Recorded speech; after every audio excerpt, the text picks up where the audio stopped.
distance. Can you even believe some people? I mean, seriously, what kind of person just consistently steals from their neighbors? It drove me absolutely insane. Made me feel completely violated, and honestly made me question humanity a little bit. But then, I had enough. I snapped. I decided I wasn't going to be a victim anymore. So, I replaced my next delivery with a box of the most putrid, gag-inducing rotten fish guts I could get my hands on. Was I wrong for what I did? Tell me, would you have done the exact same thing if you were in my shoes? Because looking back, I don't regret a single, stinking moment. Alright, let's rewind a bit. Back to the beginning of this whole nightmare. I moved into this new apartment complex about a year ago. It was a pretty nice place, gated community, seemed quiet and respectful. I was really excited, actually. New job, fresh start, the whole 9 yards. For the first few months, everything was great. My online orders arrived without a hitch. I loved my new neighbors, or at least the ones I'd met, and I was settling in nicely. Then it started. Little things at first. A small package. Something I'd ordered from Amazon just vanished. I figured maybe it was a fluke, a misdelivery, or perhaps a porch pirate who just happened to be passing through. Distance. I chalked it up to bad luck, got a refund, and reordered. The second time, it was a bit more concerning. It was a new pair of running shoes I'd been waiting for. I saw the delivery notification, rushed home, and boom, gone. No shoes, just an empty space where they should have been. Now I was getting suspicious. This wasn't just a random act, it felt targeted, or at least opportunistic. The mailboxes were right by the entrance, visible to anyone walking or driving in. My apartment wasn't on the ground floor, so it wasn't like someone could just grab it off my personal doorstep. They had to come into the building lobby, where all the packages were usually left in a designated area. This meant it was someone who had access, someone who lived there, or at least, someone who could easily get in. I started keeping track. Every time I ordered something, I'd check the tracking obsessively. I'd try to time my arrivals home with the delivery times, but it was impossible to always be there. Life gets in the way. Work, errands, social stuff, and every time I missed a delivery by more than an hour or two, I'd come home to that sinking feeling in my stomach, confirming my fears. Another package gone. It wasn't just the monetary value, though that added up quickly. It was the principle of it. The invasion of privacy, the sheer audacity. Someone was routinely taking my property, and it felt like they were laughing in my face. I reported it to the apartment management. They said they'd look into it, but nothing ever came of it. No cameras were installed, no notices were sent out warning residents. Nothing. It was like they just didn't care. It's not our responsibility once it's delivered. They'd essentially shrug. That made me even angrier. My trust in my neighbors, in the community, started to erode.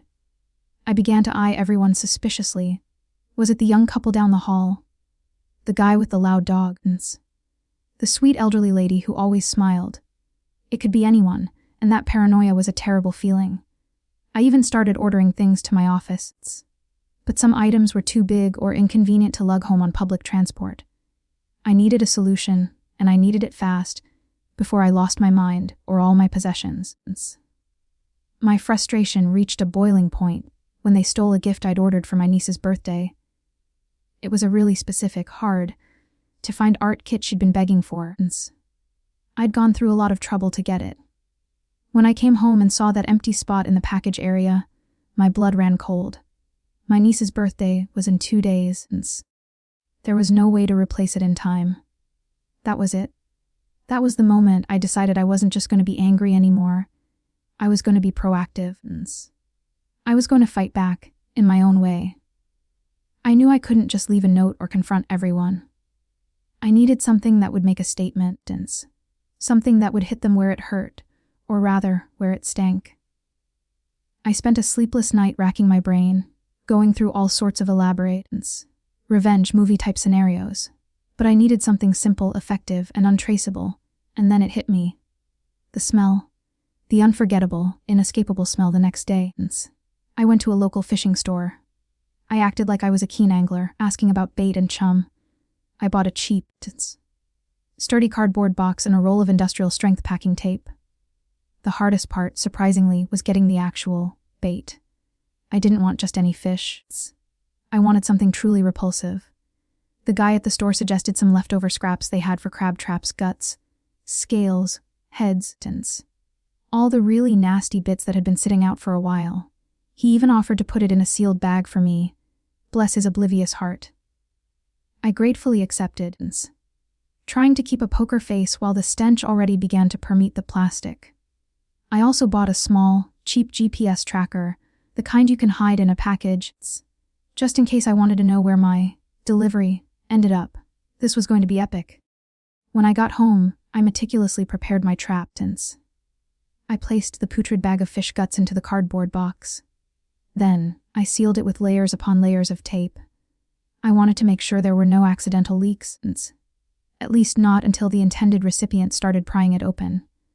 I even added a few extra layers of newspaper inside, just to absorb any immediate seepage and make the reveal even more impactful. I made it look exactly like a typical Amazon delivery. I printed out a fake shipping label with my name and address, using a font that mimicked a major retailer. I put the small GPS tracker inside a hollowed-out piece of styrofoam, carefully placed on top of the sealed bag of guts, so it wouldn't be immediately visible if they just tore into the box. This wasn't just about revenge. It was about sending a clear, undeniable message. I wanted them to know that I knew, and that I was done playing nice. So that's the situation I was in.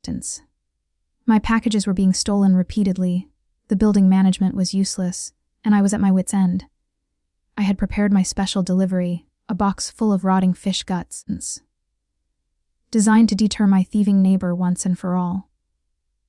Before I tell you what happened next, I want you to pause and comment below what you would have done in my shoes. Would you have gone for a similar kind of revenge, or would you have tried a different approach? I'm genuinely curious if anyone else has ever faced something like this and how they handled it.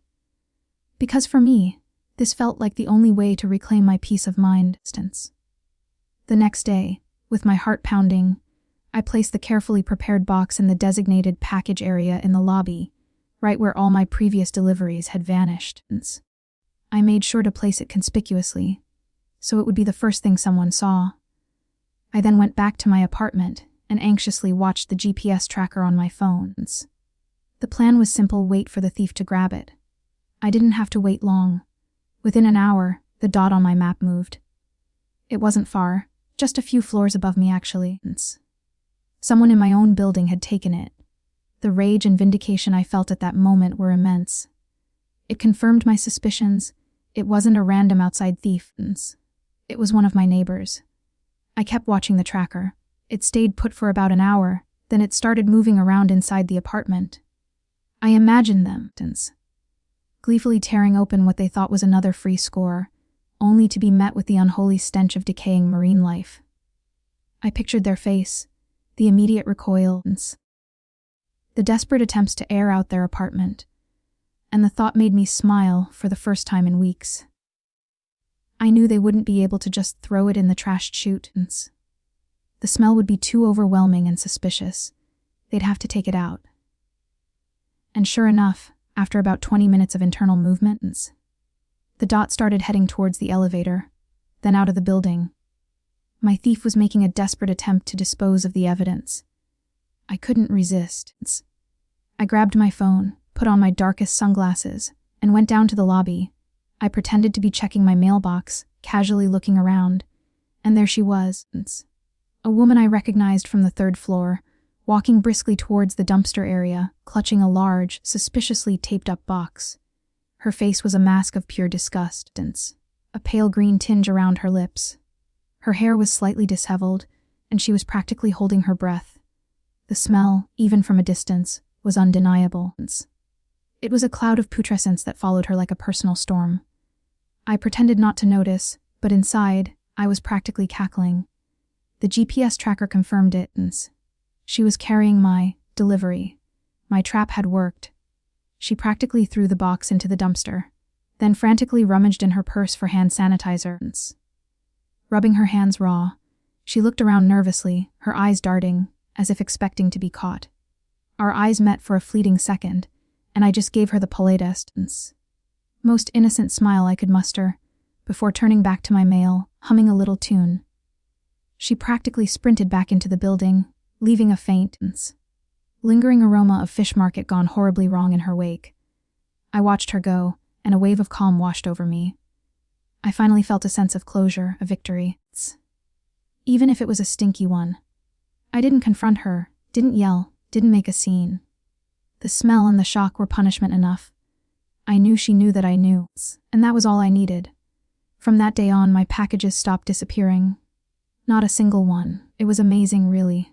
The silence. Stinking message had been received loud and clear.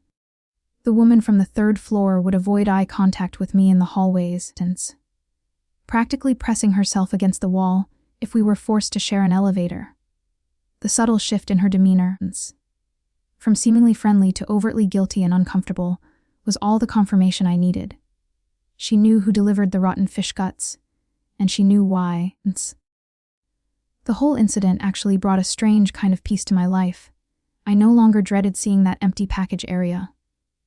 I no longer eyed my neighbors with suspicion, distance. The problem had been addressed, albeit unconventionally. It taught me a valuable lesson about standing up for myself, even if it meant getting a little stinky in the process. It wasn't about being petty. It was about self-preservation and protecting what was mine. It felt good to take back control. So, that's my story. It might not be the most conventional form of revenge, but it was effective, satisfying, and completely solved my problem. Sometimes, you just have to get a little creative when people push you too far. There's a certain justice in fighting fire with fire, or in this case, fighting theft with a whole lot of stench. I hope my experience gives some of you out there a laugh, or maybe even an idea if you're dealing with a similar situation. Remember, you don't have to be a victim. There are always ways to take back control, even if it involves a trip to the local fishmonger. Like this video if you were on my side and think I did the right thing. Subscribe for more crazy stories like this one. And definitely share your final thoughts on this whole smelly mess in the comments section below. I'm really keen to hear if you think my actions were justified. I'll see you all in the next story!